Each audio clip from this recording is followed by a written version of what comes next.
Alright, I have decided to make my own tier list because Noct made one about helmets. As you can see, this one is about light tanks and medium tanks. He did World War I and World War II helmets, so I did World War II tanks exclusively. Our first tank here is a 7TP. It's a Polish tank. Of course, I love it because it was stronger than a lot of German tanks at the time of the invasion. The only issue with it is that it wasn't really produced that much compared to the Panzer 1s and 2s. I am going to probably put it at B because could have done better, but it's a pretty good tank. Next is the Hago, which was a Japanese light tank. It was used for personnel like defense and stuff like that. Not necessarily defense, but support. I don't really like how it's designed, and it had a very crappy turret, so I'm gonna put it at probably C. The next one is Matilda tank. It's a British tank. This is the first one. The second one is way better, but the first one is like the Hago. It's not very good, but it is a more of like a infantry support, so I'm gonna put it at C. The next is the M40, which is a Swedish tank. I like the way it's designed because it had much better armor than other light tanks of its time. So I am probably going to be putting it at B because of how well it's made. This is the Panzer II. It is a German tank that was mainly used for training, but somehow found its way on the battlefield, just like the Panzer I. It was used in the invasion of Poland, and it was a pretty solid tank, but probably gonna have to put it at A because it was better than the 7TP in some ways.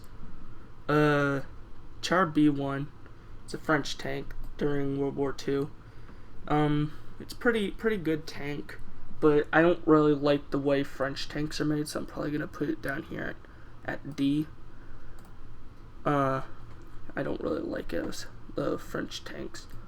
Next is the M1 American tank, and this is just awful. I hate this. It looks god awful. It's an F. Yeah. These are my light tank picks. I do not like a lot of the French and American early war tanks. Next is the medium tanks. We have an M2, which is American. It gets slightly better, but I hate how they have the turret on the actual chassis. It just doesn't look good, so I'm going to put this at E. Unfortunately, Char B1 is too big, and I can't put it over there. It's my mistake. The M42 is another Swedish tank, and it looks really cool. I like it. It's like a heavy tank, but it's not heavy enough to be a heavy tank, so it's a medium tank. I'm going to stick this up here with the A's because it is a pretty good tank. Next is the Panzer III. This one, I don't like the short barrel, but it did revolutionize the chassis of the World War II German tanks. It was pretty thick armor, and it basically made the way for the Panzer IV. All that changed with the Panzer IV was the turret. So I'm going to put this at B. It's a pretty good tank. The Mark III British tank. It's a medium tank. I don't really like it, so I'm going to put it down at E. It just doesn't look right, and the armor's not that great. The 10P, the 10TP Polish tank, is it's another tank used during the invasion of Poland, but it was even less produced than the 7TP. Those that were produced, though, were pretty good. It was like a BT7, I guess you could say, but it was thicker armor, so I'm going to put it at A.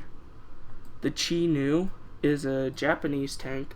It was a medium tank. It was pretty strong. It had a really good turret. Unfortunately, I don't think very many were made. I do like it a lot, though, so I'm going to put it at S tier because of how strong it was. And the Samoa is another French tank. It was also a cavalry tank, but It wasn't that great, so I'm going to put it at C because I didn't really like it. Now you're probably wondering why I have this FFF tier and didn't put anything there. That's because I do have another tank. It is the M1340, the Italian tank.